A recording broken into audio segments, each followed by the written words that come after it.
നമസ്കാരം, ഇത് IBN മലയാളം. ഒന്നാം വർഷ വിദ്യാർത്ഥിയെ ക്ലാസ് മുറിയിൽ വെച്ച് വിവാഹം കഴിക്കുന്ന കോളേജ് അധ്യാപികയുടെ വീഡിയോ വൈറൽ.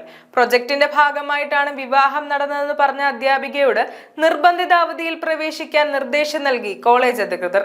ബംഗാളിലെ മൗലാന അബ്ദുൽ കലാം ആസാദ് യൂണിവേഴ്സിറ്റി ഓഫ് ടെക്നോളജിയിലാണ് അധ്യാപിക വിദ്യാർത്ഥിയെ വിവാഹം കഴിച്ചത്. അപ്ലൈഡ് സൈക്കോളജി ഡിപ്പാർട്ട്മെന്റിലെ പ്രൊഫസർ വധുവിനെ പോലെ ഒരുങ്ങി വിദ്യാർത്ഥിക്ക് സമീപം നിൽക്കുന്നതും ഇവർ പൂമാല പരസ്പരം കഴുത്തിലണിയുന്നതും വിദ്യാർത്ഥി അധ്യാപികയുടെ നെറ്റിയിൽ സിന്ദൂരം ചാർത്തുന്നതുമാണ് വീഡിയോയിലുള്ളത്. കണ്ടുനിന്നവർ പകർത്തിയ വീഡിയോ സമൂഹ മാധ്യമങ്ങളിൽ പ്രചരിച്ചതോടെയാണ് കോളേജ് അധികൃതർ ഇടപെട്ടത്. ക്യാമ്പസിലെ ഒന്നാം വർഷ വിദ്യാർത്ഥികൾക്ക് വേണ്ടി നടത്തുന്ന ഫ്രഷേഴ്സ് ഡേയുടെ ഭാഗമായിട്ടാണ് വിവാഹം നടന്നതെന്നാണ് അധ്യാപികയുടെ വാദം.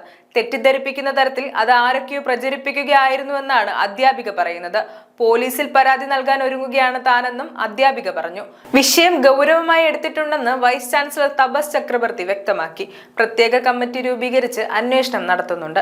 പ്രൊജക്ടുമായി ബന്ധപ്പെട്ട് ക്ലാസ്സിൽ നടത്തിയൊരു പ്രവൃത്തി എന്നാണ് അധ്യാപിക നൽകിയിരിക്കുന്ന വിശദീകരണം. അനുചിതമായി ഒന്നും നടന്നിട്ടില്ല, തീർത്തും പഠന സംബന്ധമായി നടന്ന ഒരു കാര്യം. അത് സമൂഹ മാധ്യമത്തിൽ മോശമായി പ്രചരിക്കുന്ന സാഹചര്യത്തിലാണ് അധ്യാപികയോട് അവധിയിൽ പ്രവേശിക്കാൻ ആവശ്യപ്പെട്ടിരിക്കുന്നതെന്ന് വൈസ് ചാൻസലർ വ്യക്തമാക്കി. എന്നാൽ വിഷയത്തിൽ അധ്യാപക സംഘടനകൾ എതിർപ്പ് പ്രകടിപ്പിച്ച് രംഗത്തെത്തി. അധ്യാപികയുടെ പ്രവൃത്തി ന്യായീകരിക്കാനാകുന്നതല്ല എന്നാണ് യൂണിവേഴ്സിറ്റി ടീച്ചേഴ്സ് യൂണിയന്റെ നിലപാട്. News desk IBN Malayalam.